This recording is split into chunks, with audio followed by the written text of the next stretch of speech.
I need? I need some yellow,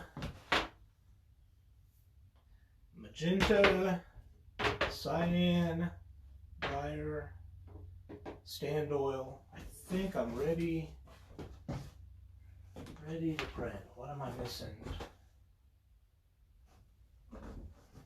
Let's see, I should clean this up. I don't want everybody to think I'm messy.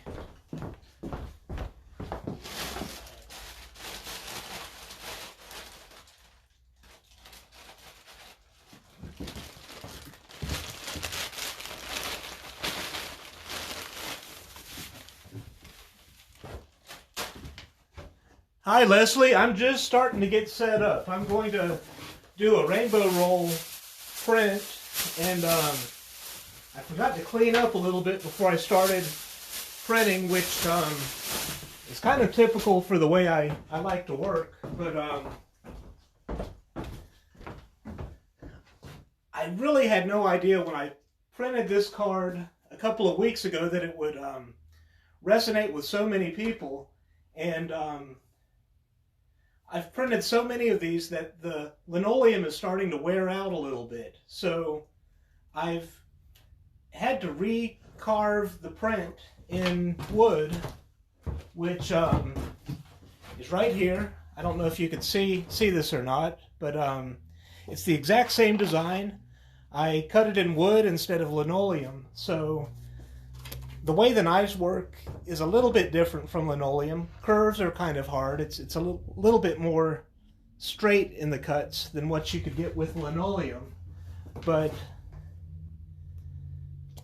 I want to say that linoleum is good for 50 prints or 100 prints, or you could print a lot, but you can't really print a whole lot. The over time with the pressure, the linoleum just starts to wear out a little bit, whereas wood is a little bit more rigid and sturdy, and it could take pressure better. So I've recut it. I'm going to put my ink, lay my ink out, and show you how the whole process works. I didn't really plan to do this. I just thought, I was getting ready to work, and I thought, I'll bet my friends don't even know what goes into doing that rainbow roll style print. So what I do is I use 3 different inks, and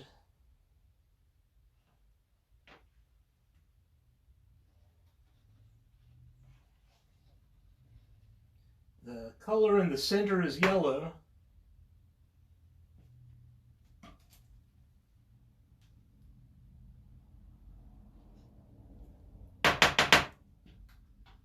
Got my yellow out, and then on the left I like to have the magenta.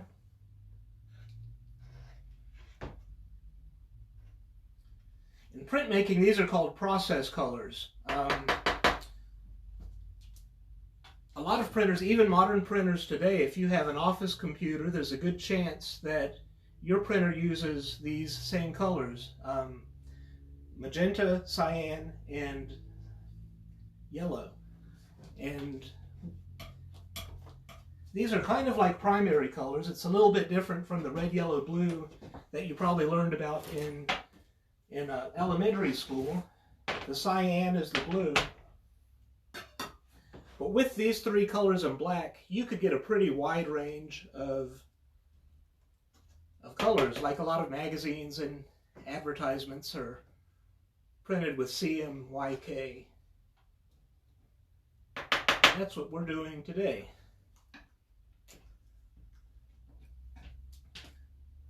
So this ink naturally dries pretty slow. If I just print like this, it could take as long as a week for it to dry. I'm going to add a little bit of a dryer to the ink. You know what? Before I do that, I'm going to add a little bit of transparent ink. Let's see, I don't have that. That was the thing I was missing when I was trying to get set up. So this is transparent ink. It doesn't have any color, but it'll make the color a little bit more transparent so that the colors will be a little bit brighter. There's so much pigment in the ink right out of the can that sometimes the blue will almost look black. It's just so dense and full of pigment. So with the transparent, they look just a little bit lighter, and some of the color of the paper shines through to the ink. I'm going to check the camera and make sure you all can see what's happening. There might be a better angle.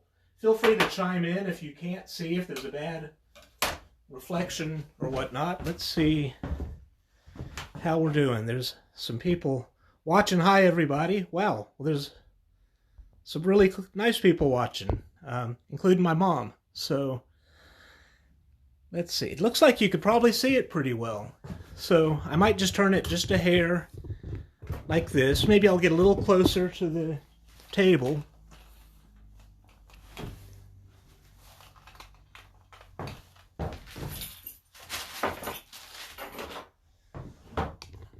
And then I'll angle it down so you can watch the mixing of the ink. You don't need to see me right now.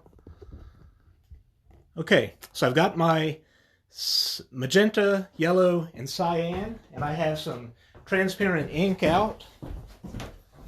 I'm going to put just a... Nah, I think that's enough.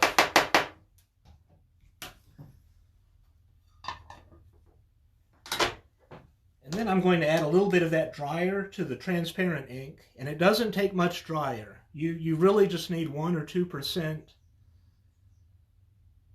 of dryer for it to work for all of this ink.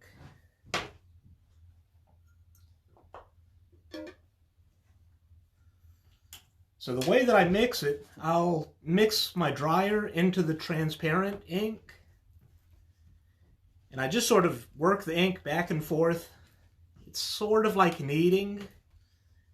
I want to make sure that dryer is mixed really good with all of the transparent ink.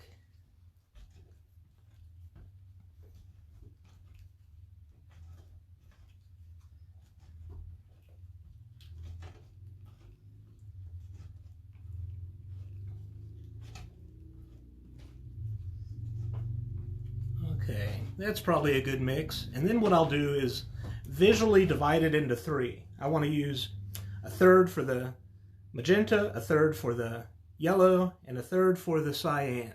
So I'm going to eyeball it. I'm going to guess that's about a third, and that's about a third. I'd say that's about a third. So I'm pretty happy with that. And now the same way that I mixed the dryer into the transparent ink, I'm going to mix the colored ink into the transparent and dryer ink. I'm not sure if this is that interesting now that I'm doing it. It's really interesting to me, but I don't know if watching somebody mix paint is that interesting, but I imagine a lot of you don't have anywhere to go, so this might be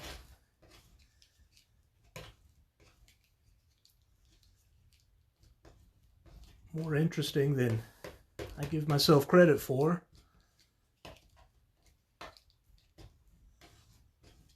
All right, I think this magenta is pretty well mixed.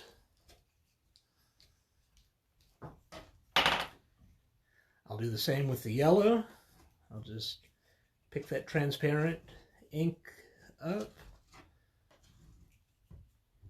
You notice I've got a different knife for each color. That way I don't cross-contaminate the colors. When I was just getting started, I didn't have a lot of money to have 4 different knives. That would have been such an indulgence that I just had one knife, and I would mix one color, then clean it up, then mix the next color and clean it up. And I never really cleaned my knives as good as I should have, so sometimes a little bit of one color would get into the next. But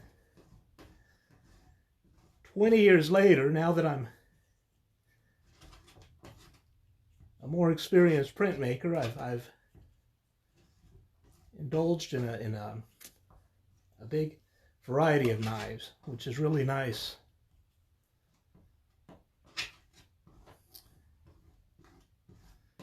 Okay.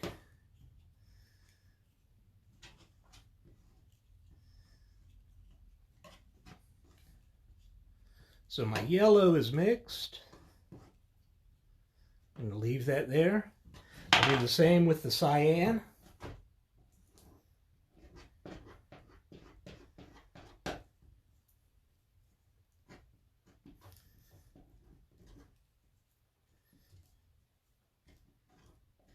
Maybe this isn't the most exciting thing in the world to watch, but I think it's important that people see the work and the craftsmanship that goes into this kind of printing. Nowadays, with robots doing most of our work, I think sometimes people think that with handcrafted things, it's as simple as you just push a button and it comes out of the machine. But there's actually a lot of time and a lot of skill that you have to develop over time that goes into making these kind of things.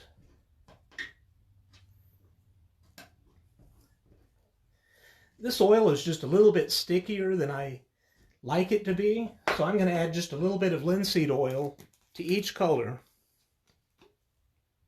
Not much, it just takes a little bit, and that will change the viscosity of the ink more to my liking. Okay.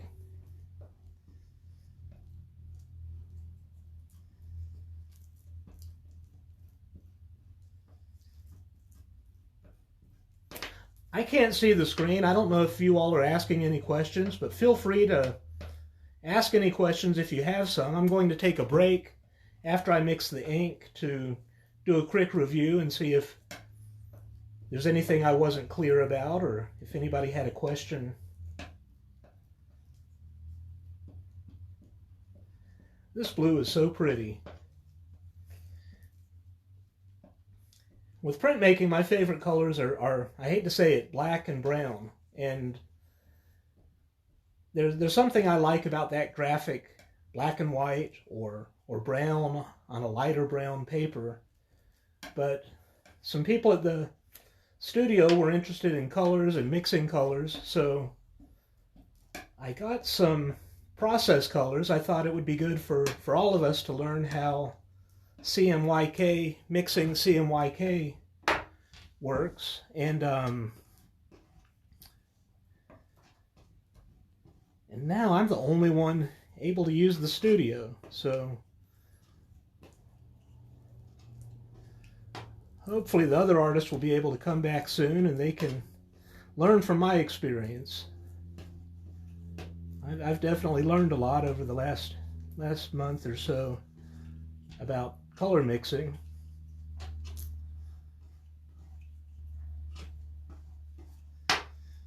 Okay, there's the yellow.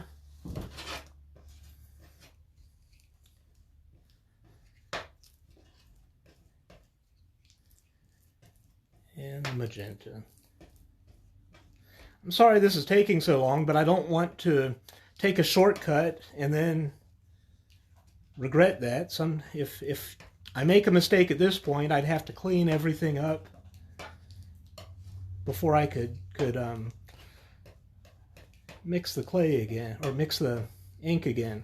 Okay, I'm going to check, see if any of you have any questions, and then we'll roll the ink out. So, first question, Elizabeth Johnson, what brand of ink are you using? I really like using local products as whenever I can, and for a long time I was using an ink from Portland, Oregon, and since then I've discovered a Chicago-based ink. This is by a real small company called Hanco, and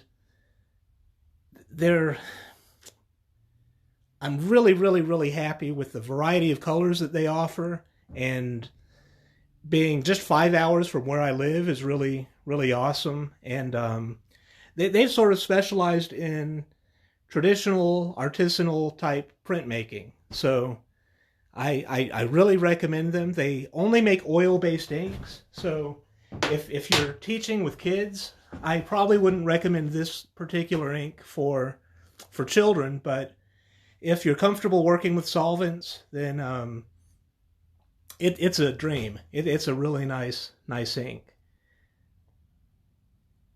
About how many prints, another question from Elizabeth, about how many prints were you able to make with the first block before it was worn down and you had to recut the design? I honestly lost count, but I want to say over 200. It started fraying a little bit, is my guess. But I'm terrible at numbers, so once I get to printing, I just print and lose count. But I knew that linoleum does that. I just didn't have any idea when I carved that design that it would be that popular. So now that I've recut it in wood, hopefully I won't run into that problem. Let's see if there's any more questions. Okay, it looks like I answered a lot of questions. Maybe in just my talking. Okay, it looks like there's no more questions. So this is the exciting part. I'm going to mix the three colors into one roll, and let's see. I told you all earlier I didn't really plan to do this. This is an impromptu thing, but I've got my roller right here. What I've found, for the best results, you want as little ink as possible, but you want enough. So what I usually do to start off, the way yellow works, it turns orange very quick and it turns green very quick. So I'll put the widest amount of yellow. Do you see how wide the roller is? I'll put the widest amount of space with yellow. And then on the edges, I'll put just a little bit of magenta and a little bit of blue. The magenta and blue have I don't know, they're stronger pigments, so you'll see when I roll this out. Now that I've got my ink where I'd like it, I'm going to take my roller and roll it out. And remember, I want this ink to be as thin as possible. Can you all see this? I might move the camera a little closer. Yeah, I'm going to move it just a little bit closer so you can see what's happening.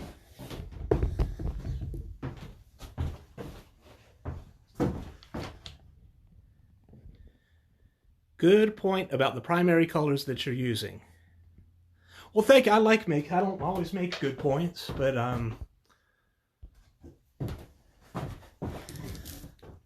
so do you see how right now this area is very thick, and I'm trying to thin it out around here, and I'm going to move a little bit side to side as I roll the ink out, because I want some of that magenta to mix with the yellow, and I want some of the blue to mix with the yellow to make a green. And I'd like a smooth gradient. I'd like it to, I don't want solid stripes. I'd like a real soft blend from magenta to cyan.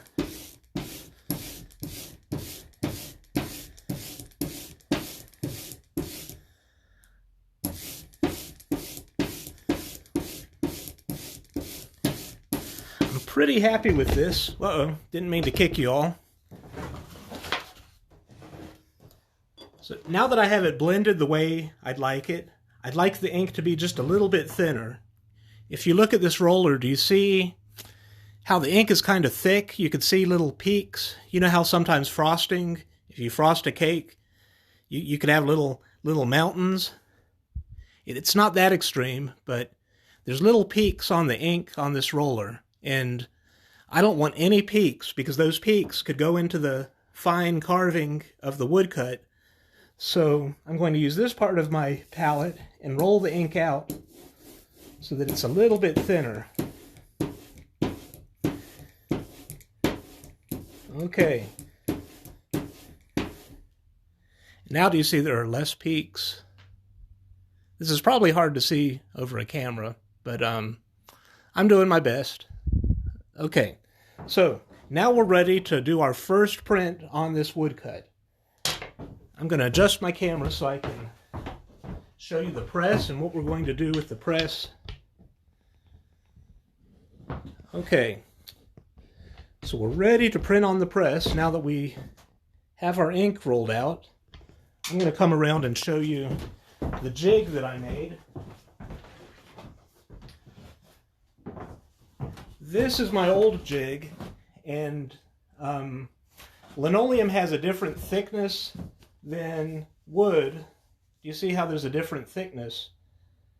I'm going to make a separate jig for the wood, and this is just a piece of paper. This piece of paper is the same size as the finished note card, and when you print, you'd like your image to be in the same spot every time you print. So with this jig, I'm able to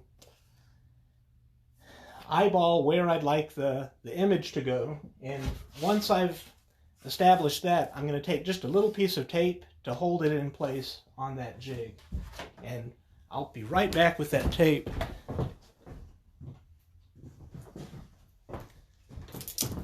Okay, so I don't use fancy tape for this. I've got just packing tape, and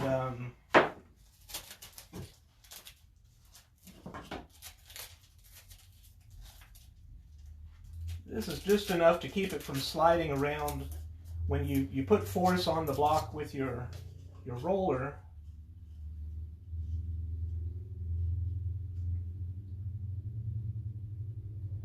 Okay, that's about where I'd like it to be.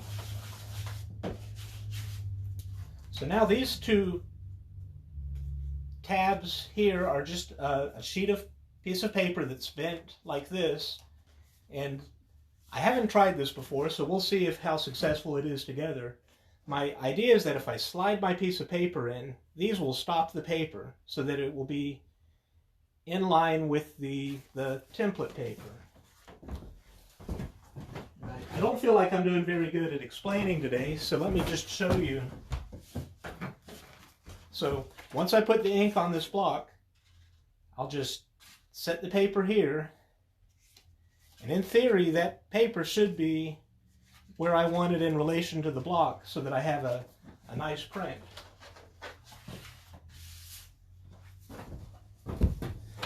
Now this is a lot thicker than the linoleum, so I don't need as much height on the press when it goes through, and I've been using pieces of mat board to raise and lower the bed of the press. I'm going to remove one piece and see how much of a difference that makes.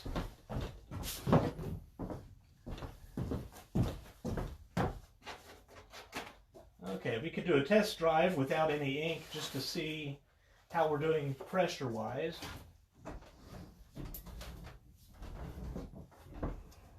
It should be getting close to the block. Oh, that feels pretty good. It doesn't feel too tight and it doesn't feel too loose. Let's see if it leaves an embossing. Yeah, it's got a nice embossing. You see how even without the ink, this is really pretty. I don't know if you can see it or not. Let me peek around. Can you see the impression of the image on the paper? There's no ink, so you don't get any pigment, but this is one of the things about traditional printmaking you can't do with the computer, or if you do, you need really sophisticated equipment. But the embossing that you get on the paper, it's not as prominent on the back, but that's something really special. It's just really neat. And if I wanted it to be more pronounced, I could increase the pressure on the press. Or if I didn't want a lot of embossing for some reason, I could loosen the pressure on the press. But that looks so good. I might make one more just for the fun of it. You never know. You never know. So let me put one more piece in here. We'll put it through. It could be a little souvenir. All right. Oh yeah. Yeah, I think I've got good pressure. If I fold this in half, I can see that the artwork is exactly where I'd like it to be on the card. So now let's put some ink on it. So I have the ink on my roller from when we rolled the ink out earlier, and I know I want the red to be on the top. So I've got the red facing the top of the design, and the blue will be on the bottom. This is interesting. It's not really... I might not have enough ink. Okay, you all stay there. Let me put a little more ink. I might have done too good of a job of thinning the ink out.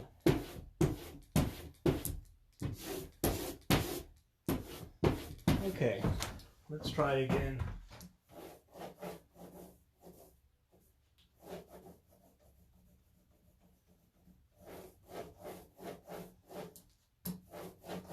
Sometimes with the print, the very first print sort of needs like a priming. You need, the very first print won't come out beautiful, but you need the block to get used to having the ink on it. And once you get one print out, the second or third or fourth looks a lot better. And I've got a feeling that'll be the case with this one. I'm going to pick just a little more ink up.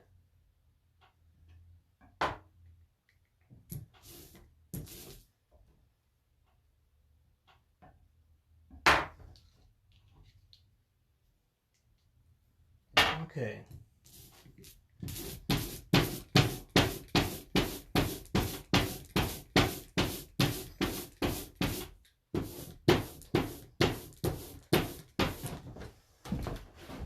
All right.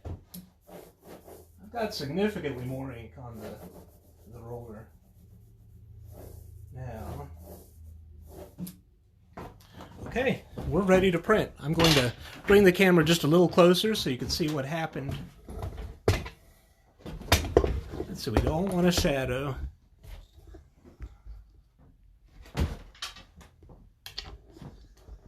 Okay. So do you see the ink on the block? Now we're going to lay the paper over the jig, is what I call that little assembly. Let's see, Elizabeth's got a question. Does paper type make a big difference with this particular technique? What do you recommend? You could use thin paper or thick paper. You'll get different effects. I found I like to lay the paper on top of the block. Like this, the paper's going on top of the block. And sometimes if I had a real thin piece of like rice paper, sometimes it would crinkle a little bit on the ends. And sometimes with rice paper, I would lay the paper down and then put the block on top of it. And then it has that flat surface of the bed to keep it from wrinkling. For note cards, I like to use a heavyweight cardstock type paper. And the heavier the paper is, the better embossing you could get. So with a thinner paper, you won't get that pronounced embossing. And hopefully I answered your question. I'm not sure. I could just spend a whole day talking about paper, which there's probably 3 people that would be interested in listening to that. But I'm gonna go ahead and set my paper in the jig. For me, this is a really exciting time. I've worked for many hours on the carving, and you never know how it's going to look until it comes out of the press. And this is the first printing. So let's put it through.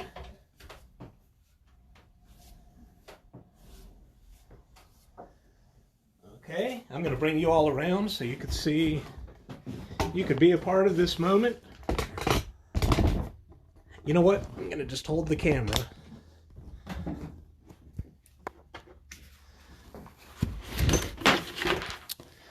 Okay. Hopefully I don't cry in front of everybody. Oh no, I'm not going to cry at all. That's beautiful. That's so beautiful. Well, I'm just real happy with myself. So that's pretty much how the process works. I will do that for every card. Each card needs another layer of ink, and each card goes through the press. It's kind of nice. Oh, there's my tripod. If any of you are interested in putting a phone on a tripod, that's real handy. So don't use handmade paper. Don't ask me how I know. Now, you know I want to ask. You're one of those people that would listen to somebody talk about paper. I've got a feeling. We'll have to meet up, and I'd like to know. I like to collect handmade paper, and I've got a lot that I brought back. Here I go. See, I'm talking about paper. Nobody wants to hear that. So I'll just give you a quick look at the workspace. And here's the press. I don't know if you all have been here before, if you know much about the Log Cabin Print Shop. This is a personal social project of mine. I really love printmaking and the community that can be built around printmaking. And here in Old Washington, Kentucky, we have a 200-year-old log cabin where I've set this print shop up, and I could walk around. You could look. Don't look at the plastic fan, but here's some prints that are drying. And we've been hanging this curtain in the winter to hold the heat in, but the idea of this print shop is that any artist could come and print here. Here is our second press, and we don't charge anything to use the materials. We provide the ink, the paper, the instruction. If you've never made prints before, then we'll show you how to make print. Excuse the flag being in the corner like that. I just want people to enjoy printmaking and learn a new art, and I just want to share something that I love. So I didn't want there to be any kind of price or barrier to entry, just in case somebody wants to do it but can't afford to try it. So in exchange for giving the paper and ink and materials, everything they need, I ask the visiting artists to donate a piece or two of what they made at the cabin. And I showcase those here in the front of the cabin. This is really a mess. I'm kind of embarrassed I didn't plan this out. But here are some works that different visiting artists have made. And these lino cuts were made by a potter who lives close by in Fleming County named Susan Lundrigan. And she's a beautiful, with pottery, she's really good at painting designs on the pots. I've got a piece of ceramic she made. If you remind me, I'll show you it. This is by a fellow from Lexington. His name's Andrew Cohen, and he had carved this a few years ago, but didn't have access to a press, so he brought his print, and we did a print session here. And this turtle, I don't know if you could, let me back up so you can see the scale of the turtle. I'll bet it's 2 feet. The paper's probably 2 feet by 3 feet. And a fellow from Hillsboro, Ohio made this, named Arnold Pennington. And he's a real serious printmaker. He's a really cool guy. It was fun when he came and did this. So I guess here's the quick view of the inside. Usually this is full of artists making prints. And I'll let you, it's such a pretty day. Let's go outside, and then I'm going to let you all let you all go. But if you've never been to Old Washington, this is a 200-plus village in Kentucky with a lot of historic buildings. It was one of the first settlements, and this is one of the first buildings that, or not one of the first buildings, but one of the oldest standing buildings. And the quilt square there is by Lewis County artist Sue Ellen Gorman. So hopefully, when everybody's moving around again, you'll consider this to be your printmaking studio. You're welcome to come and print with us anytime. And I'm going to turn this off and get to printing. So hope you all have a great day. Take care. Bye-bye.